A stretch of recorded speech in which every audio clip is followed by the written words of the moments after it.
What's up, church family? How you doing? Terrence here. And as you heard, this is a special edition of the Northeast Podcast. We're going to be partnering with our Made for This series that we're going through right now in church, looking at our mission, vision, and values and how those things are just an integral part of being a stakeholder here at Northeast, but also with our walks with Jesus. And so today we're going to have some conversation around love for neighbor. We know that love for neighbor is a big part of the Northeast DNA. Love the Ville is one of our slogans, and implicit in Love the Ville is to love the neighbor. And I invited a special guest to be with us today. I invited one of my cohorts here on staff, Kris Eldridge, to come hang out with us. Kris, welcome to the podcast. How you doing, man? Yeah, good. Thank you. Good, man. Glad you are here. Could you tell the church what you do here and a little bit about you and your family? Yeah, sure. So I'm the local outreach pastor, which basically means that I work with all of our faith-based ministries. I work with our nonprofits, with our public schools, and I also just help with a lot of the big Blitz events we have, like School Blitz, or help Leslie with Extravaganza, just some of the other big events that we have around here. Been on staff at Northeast for almost 2.5 years almost. Feels like more than that, but it's just been 2.5. Been in ministry for over 25 years now, so been in ministry a long time. Married to my wife, Kimberly, for coming up with 23 years pretty soon, and two boys, two teenage boys, 19 and 16. Wow. So, yeah. That's awesome, man. Number one, I just want to acknowledge your longevity in ministry. I just want to say that is just an amazing thing to hear, and I'm just so encouraged. I'm not quite in my 20th year of ministry, but to sit with somebody and to work with somebody who still has a passion for the work of ministry for that long is really encouraging and inspiring, man. So thank you for bringing your talents here to Northeast. I think God has been using you. If y'all don't know who Kris is, if you've never seen him, you've probably seen him on Sunday mornings. You know, he has a very famous picture. You know, if every time we tell people to go to the kiosk, Kris is there with his hands on his chin and just a welcoming face saying, please come talk to me. So if you've ever gone to the kiosk and asked a question between services, Kris is typically there. So now you have a face with a name. He's an awesome guy and does a great job of welcoming people on the weekend, along with building great partnerships in the city, which is a big part of our ministry. But before we jump into all the serious stuff, I thought, it'd be something fun to do. So I wanted to do, this is how my brain works, but I wanted to do something to correlate with this Made for This series. And so I said, I wonder what things in the world have been made for another purpose than we actually use them. And so I just did some Google research. And so each episode, I'm just going to introduce one thing that you may or may not know that was intended for another purpose than what we use it today. And our fun fact today is probably one of the most popular ones, is that Coca-Cola was not originally created to be a soft drink. In fact, Coca-Cola was originally made for morphine addiction. Wow. So there was a guy last name Pemberton, who created a new drink, and he created this drink right after Prohibition kicked in, and so he wanted to create a drink that was the temperance drink, as he named it. It was a drink to give people something that tastes good because they couldn't no longer have his other drink that had alcohol in it. And then over time, whenever he got it in the stores, the first place that it was sold was actually a pharmacy. And it was sold as a medicine. And here are the claims that Pemberton said Coca-Cola cured. He said it cured many diseases, including a morphine addiction, indigestion, nerve disorders, headaches, and impotence. And so every time you drink Coca-Cola, people, know that you're drinking medicine. It was not intended to be a tasty beverage, especially at McDonald's when they have the super filtration, when it's just super spicy on your throat. It was not intended to be this delicious thing.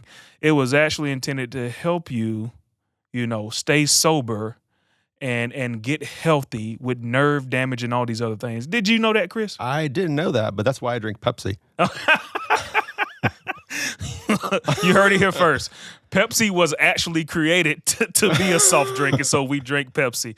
Well, that's your fun fact made for this episode. We'll have more of those to come. Maybe you'll learn something. I'm preparing you for trivia night. But let's jump into this idea of love for neighbor. And the first question I want to throw out and just talk about with you, Kris, is, when it comes to love for neighbor, what does that mean to you? Yeah. So when I think about love for neighbor, I always go back to the story of the Good Samaritan, Mm. and I actually wrote a sermon about the Good Samaritan like probably a decade ago. And then when you asked me to be on the podcast, I actually pulled that out and started looking at it, and I took a bunch of notes down. So I hope this doesn't feel like a sermon, but it might feel a little bit like that. But here's the good news. The good news is it's probably a little bit more than what Tyler would write, but it's less than what you would write. Okay. So it won't be that long. I'm sorry, man. But anyways, part of the thing about the Good Samaritan is it's almost a cliche almost. Mm. It's almost a cliche. We think about the Good Samaritan and we think about it can almost be viewed as like a tradition, like a traditional story you hear constantly. Most of us know the moral of Jesus' famous story of this. It's just to like love your enemies, or everyone's my neighbor. Everyone's kind of thinks about that, and it's really easy just to kind of like think about that theme quickly, Mm-hmm. and then just gloss over it, and then just kind of like go on your merry way, and that's it. But for me, it really means a lot more than that. The questions in the story are huge in the Good Samaritan. The very last question, if you remember the story, it's a dialogue between Jesus and a lawyer. The lawyer was a lawyer in Old Testament. I mean, he was literally a lawyer of the Torah, the books of the law. And so the last question that he asked, that the lawyer asked, is, "Who is my neighbor?" And that's kind of a really important thing. In doing that, the Old Testament lawyer was looking for a loophole in the law. Mm-hmm. He was basically asking the question, do I have to love everybody? I know that sounds kind of like mean, but in that day, in that context, that's exactly what the rabbis did. If you go back to Leviticus, like Leviticus 19:18, it uses the term neighbor as like a synonym for the word brother or the word people. Mm-hmm. And so many rabbis at that time taught that one's neighbor was only like a fellow Israelite, Gotcha. right? Okay. So it was like they never considered that anyone else could be a neighbor except for someone who was a Jew.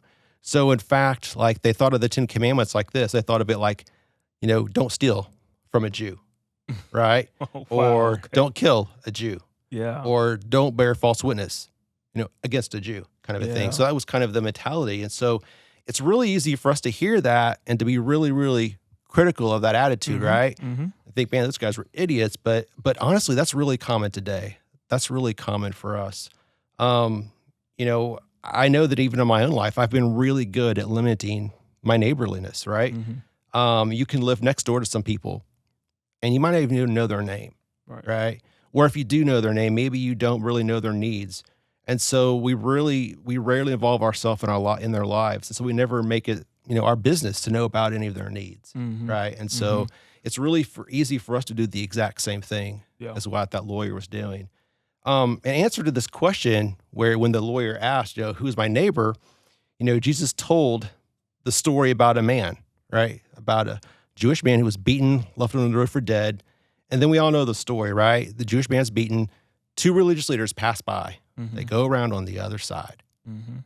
and every single time I hear that passage, I'm like, ouch, a religious leader was the one who passed by. I'm like, ooh, ouch.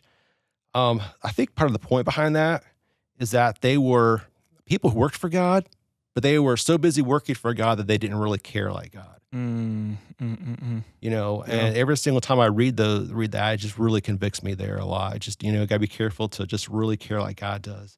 Because it's really easy for that to happen, because when we see people in need, whether it's our neighbor, someone in our family, someone, who's involved at school or whatever, it's really easy for, we see their problems like an interruption or a nuisance or something like that on us. Mm-hmm.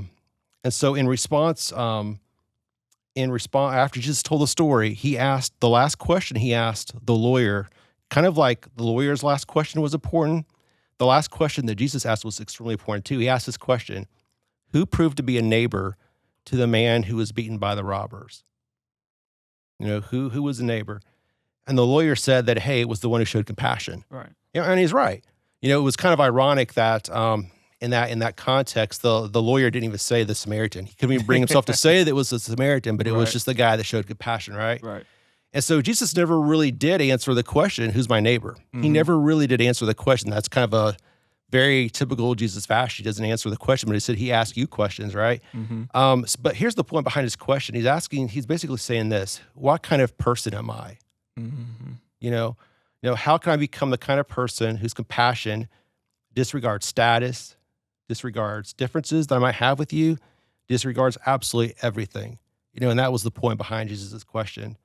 And so I think about not only the story of the Good Samaritan, but just even the whole dialogue between Jesus and that lawyer. There's like several lessons that just kind of jump out at me like crazy that kind of show me what does it really mean to love my neighbor. Well, the first is compassion. The Samaritan showed compassion that went past empathy. Empathy is like, or sympathy, I'm sorry.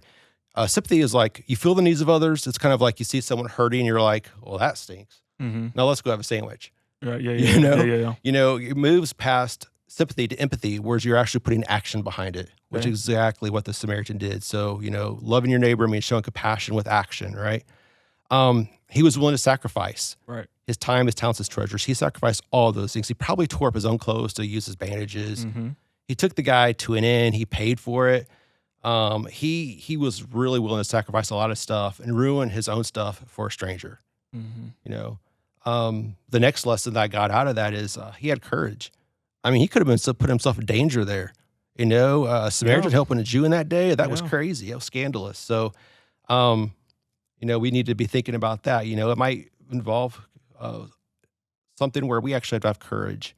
And next is that we need to really see each and every person as someone who is our neighbor, especially in this world now where everyone is your neighbor. I mean, we're literally the world's at our fingertips now with our phones, with TVs, with the computers. We can see everything that's going on.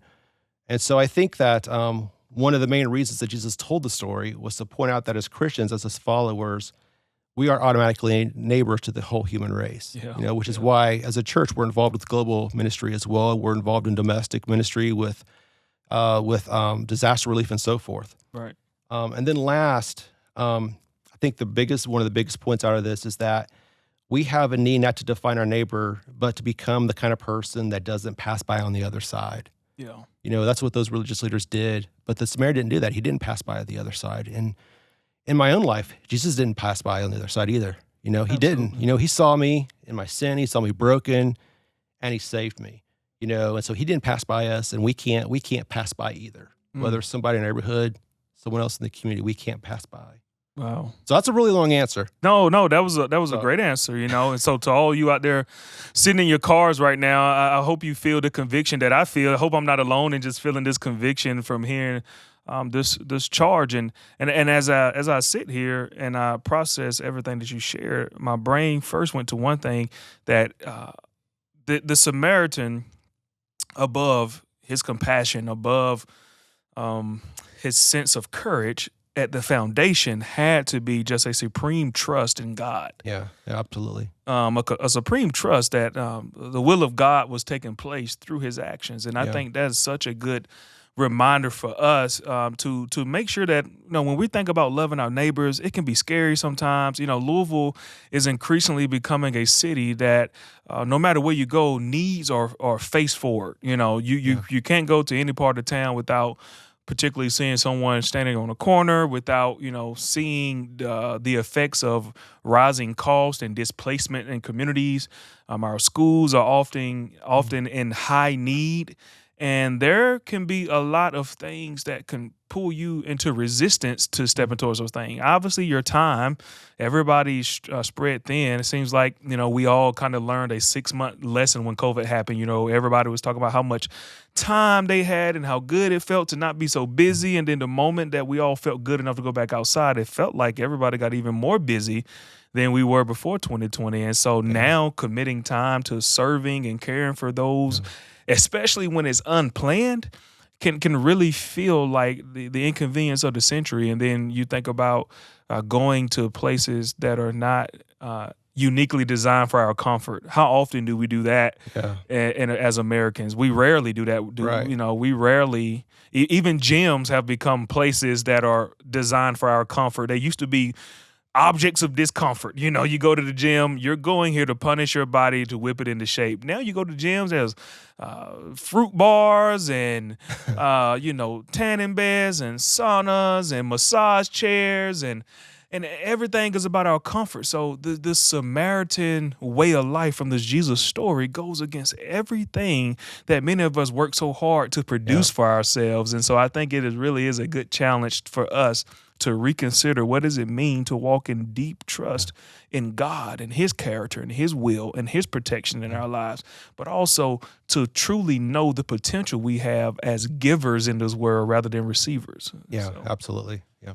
So, Kris, when it comes to you, man, you know, maybe you and your family, you know, what does love the neighbor look like in your life? I know you do it as a job here, but just personally, as a man of God, what does that look like? Yeah, well, I think first off, the first thing is just to kind of be on the lookout, just kind of be in a posture of prayer, just kind of watching out for the needs around you. It's really easy just to say, well, I need to plan everything out, and a lot of it is planned. I mean, it definitely is, but also, I guess the first thing as I would say is just try to like be on the lookout for where God is working, for how you can meet a need around you, whether it's in the grocery store or whatever. It's surprising how God will show up sometimes and just do that. So I guess that's the first thing I would say is we personally try to do that as a family. The second thing is, you know, just kind of moving outside of those like ordinary or everyday moments. I do like to be strategic. And so I have spent time thinking about how, you know, how I'm wired, how my family is wired, and how we can use the gifts that God has given us to actually reach out to serve our neighbors. And this is kind of a promo, but the Love the Ville ministry plan class that Richard Mosqueda and I do, we'll do it again in February or March. Can't remember the exact date, but that's actually what we talk about a lot. We talk about, like, you know, how has God wired you? How has he built you?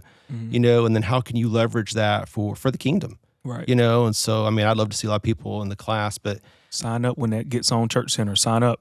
thanks. So when I think about just on we do personally, a couple of things we do. So I think about the playbook. We've referenced the playbook a lot in sermons and in big church and so forth. The playbook is all about, you know, the home, the workplace, the city, and the church, kind of those four areas. And the playbook is not an actual like book that we hand out. When I first started on staff here, I was like, what in the world is that? You know, a lot of our stakeholders ask that question. I ask that question. It's basically just a book you pick up on your own, a memo pad, a notebook, whatever, and you literally draw four categories, whether it's a graph or however you make it look, you know, where you write out, you know, how can I serve people in these contexts? And so for me, the big two, because I do work at a church, the big two are kind of in the home, which is my home / neighborhood, you know, and then the other is in the city. So in the home, my family, we've lived multiple states. We've lived in Georgia for over a decade. We lived in Chicago for almost 4 years. And now we've lived back in Louisville for right at 3 years now here in Louisville. But I have like a 4-word kind of a thing that we do in the neighborhood. We have meet our neighbors. You know, we pray for our neighbors. We try to host our neighbors. And then the last one is we try to invite or welcome our neighbors into like church settings. You know, those are kind of the 4 things we do. To be really transparent with you, like we did a good job with us in Georgia. We did a good job with it in Illinois, in Kentucky. We have ways to grow. We have not done as great of a job as we have in the last 2 states we've lived. So we're still trying to get there, but we're working on it. Yeah. You know, but what we try to do is we try to just try to meet our neighbors, make sure that we actually can name all the neighbors on our street. And a very easy challenge for anyone is just to literally take out a piece of paper, draw your street, whether it's a cul-de-sac or a street, and can you list the names of people that live around you? I mean, a lot of people can't do that, you know, and so, you know, moving past that, are we praying for our neighbors? You know, as you think about your neighborhood, whether it's be praying on your own quiet time, whether it's be prayer walking your street, just kind of praying for your neighbors, you know, saying, okay, what kind of felt needs do they have that we can meet? So, for instance, in our own neighborhood, there's a widow. You know, we've been able to do a lot for because she has a lot of felt needs. You can see that as we walk and pray. You know, we can see that, so we do that. As far as hosting, you know, just trying to have people over to your house, you know, for dinner. I mean, that's such a powerful, easy thing to do, whether it's over a dinner or having, you know, a chili night or a soup night or whatever. Just trying to do that kind of thing, and then inviting them into other spaces, you know, church spaces, whether it's a community group context or a service or an Easter or a Christmas service or whatever that looks like. So that's kind of some of the things we've done in our own neighborhood. So just really trying to be intentional with that. As far as the city goes, some things that I personally do, get involved because I am involved with our schools and our nonprofits. So I try to serve in each area. Okay. You know, so for me, like Refuge for Women, it's one of our newer ministry partners, And so they have this, it's going to be a new volunteer opportunity coming up here the next few months. In the last quarter of the year is all about a text outreach. Okay. Basically, and anyone can do it, male or female. And a lot of opportunities involving human trafficking with women, men can't get involved with, but this is one where you can get involved in a text outreach program. So I'm getting involved with that. And then with schools, I did Hope Collaborative for a while, which is an amazing program to help mentor kids. I've transitioned out of that and now trying to do some other roles within the school system. Mm-hmm. I don't want to just be someone who sits in the office. I also want to be involved with our schools too. So I do some things in the local schools here. And then also another hobby that I have, that's one thing I've learned about myself is you can leverage your hobbies, in order to build God's kingdom. I love cycling. I'm one of these guys who gets in front of you in your car and you get all frustrated at, and so. You wear the shorts. I do wear the shorts. Cover your eyes right now. Yeah, no one wants to see a pastor like that. I get that. But no, I ride for a ministry called N0 the Cycling, and we ride to raise money for different unreached youth groups around the world, or youth ministries. So spend a lot of time doing that. Again, it's the way God's wired me, and I leverage that hobby for His kingdom. So just some ways I get involved locally. That's awesome, man. I think I love that you said, how you're wired, and I think also, what's your passion? I think there's always amazing ministry opportunities, no matter what you do. I know for a stretch in a season, and me and my wife's life, me and my wife have always had our own personal marriage ministry where we just care for marriages. And one of the things we did for a season was we would just randomly send these date in the boxes to people we knew who were married.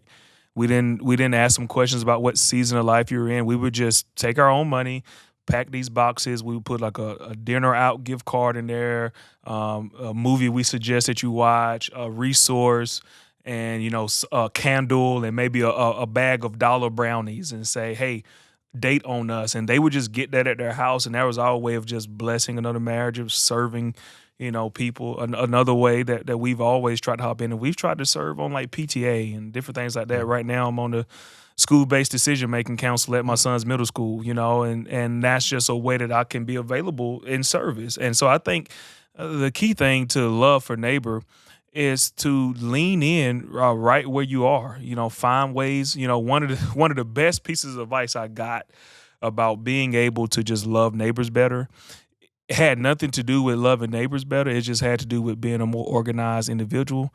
And it was simply this: stop being in a hurry all the time. Yeah. Give yourself enough time to go at a slower pace. So leave your home 30 minutes earlier than you might normally would, to create that opportunity, that if there's a need that can be met and this need is going to cause you to detour for 10 minutes to care for somebody, you don't feel stressed about it because you got 30 minutes to burn. And so that 10 minutes is already in place. And that was just a good strategy. Another thing that we did as a family was we started packing, just especially when it gets cold outside, these like bags for the homeless, and we just keep them in our car. So we put socks and gloves and then snacks. And we do that with our kids around a dinner table, and then we just have these boxes full in both cars. And so if we stop at a red light, somebody's there asking, we reach back and the kids get a chance to hand something out the window and say, God bless you. We try to ask for their name, and we would keep a list of names of all the people and just pray for them that God would change their circumstance. And so there's so many little things that you can do just to love neighbor. It doesn't have to be these extravagant things. And that's what we want you to get, church. We want you to see that, we're going to continue to provide amazing opportunities through the church for us to love neighbors together. That's never going to leave our DNA. But, man, we want you all to imagine your own individual ministries. We want all of our church to see themselves as ministers of the gospel. And all of us have the opportunity to do ministry, not just the pastors. And we want that to be simple for you all. As we keep moving, Matt, you do this significantly for us in the church. And what are some highlights just from the ministry this year that you say, hey, man, as a church, we've really done well in loving neighbor? Yeah.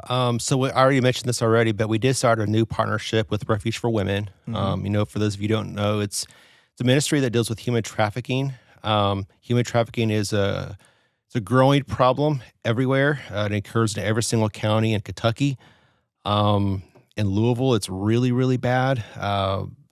The Derby is actually the second largest human trafficking event after the Super Bowl every year, which is so sad. It's right here in our backyard. And there's not really an emergency type shelter anywhere in the Louisville area for women who have been trafficked. So Refuge for Women is actually building that. They actually already have their house. They're rehabbing it right now. It should be open in the first quarter of 2025. Awesome. So that's, something we've got heavily involved with in this past year. We were able to bless them with an Easter offering.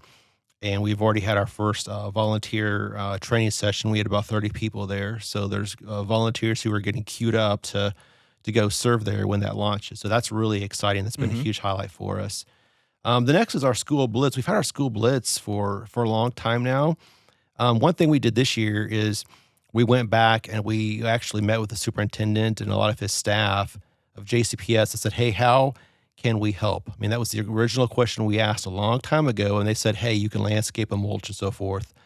And so we went back again this year because it had been several years since we asked that question, how can we help? And he was like, well, we really like what you're doing, which I was kind of halfway hoping he would say, oh, no, you don't need to do that anymore. But they still love that. And that's great that we get an opportunity to do that and serve the schools in that way. But they also said that there are choice zone schools. There's 13 schools that really need some extra assistance. And so we're able to help those. We're able to help the family resource coordinators with some pantry needs, with some emergency type needs with like undergarments and all kinds of supplies that families just don't have in those geographies. And so we're able to walk alongside those schools. We were able to do that with a school blitz. The cool part of that is that's not going to end with the blitz. We're going to continue to serve them throughout the year. And we're already working on some things with the district on how we can be a blessing to them in the future as well. So that's something that's really exciting. Another thing is just like on a global basis, we talk about our neighbors. Our neighbors are global now, right? Right. We've had 2 families from our church who have moved across the globe to serve other neighbors. We've had the Bramers who've moved to Thailand. We've had the Weisses who've moved to Spain. Wow. So that's been a huge blessing. Another one is we've had the Faith and Finance program, which has been really active in our community, helping serve people who are living kind of in the margins of life, think through their budgets, their spending habits, and so forth. That's been a huge blessing, and kind of working in partnership with some of our schools and some of our local nonprofits. That's been a phenomenal blessing. Yeah. And then the last one is we actually helped a ministry called the Delta Foundation. We helped them buy a building in Portland. That ministry is all about mentoring high at-risk youth to obtain skills with academics, social skills, and athletic skills. They leverage basketball quite a bit. It's an amazing ministry. Yeah. And so we were able to actually help them purchase that building. Phenomenal ministry. Wow. Absolutely love it. So those are some of the highlights from the last year. Church, I hope as you heard all that, you're just hearing just how important this is for our church. We don't want to just talk the talk. We don't want to preach about it, but we want to be about it. And all of the things that you just heard Kris share, there are opportunities for you to just jump right in. And so if you ever say, hey, I just want help figuring out how I can love my neighbor better, reach out to Kris, reach out to our team. We will always have ways for you to hop in and get connected. And so, hey, Kris, on that note, as we're getting ready to wrap up, just shoot out 1 or 2 ways that you say, hey, right now, here are some needs or here are some opportunities for you to just start loving neighbor in a very intentional way. Yeah, well, I'd say, we've already mentioned a couple of them, but I'd say, start in your neighborhood. So many people out there, are hurting and have needs, even if you don't see a financial need. Everyone has needs. So just be looking, for how you can bless your neighbors in your neighborhoods. Terrence talked about schools. There's so many opportunities at schools, even way beyond anything that we would post. There's opportunities to join PTAs, to serve at sporting events, to be coaches, just tons of ways to get involved in all your schools. So definitely look at that. And then I would say just last, just if thinking about our own ministry partnerships here at the church or our own school partnerships, you can get on our website. Honestly, it's just necchurch.org/outreach. There's tons of opportunities there people could check out, and they can get involved with that. They can click for more information, or they can sign up directly through that website. Awesome. Well, Kris, thank you for joining us today, man, and just sharing your story, your expertise. Church, we hope that today has been an amazing opportunity for you just to be challenged a little bit on what it looks like, or maybe even encouraged in what you're doing to love for neighbor. And so to close today, I just simply want to do a scripture reading, and this scripture reading will take us home today, but it's from Jesus in Mark 12. And I just want to read that to us right now. And this is often titled The Greatest Command. Here's what he says, picking up in verse 28 of verse 12.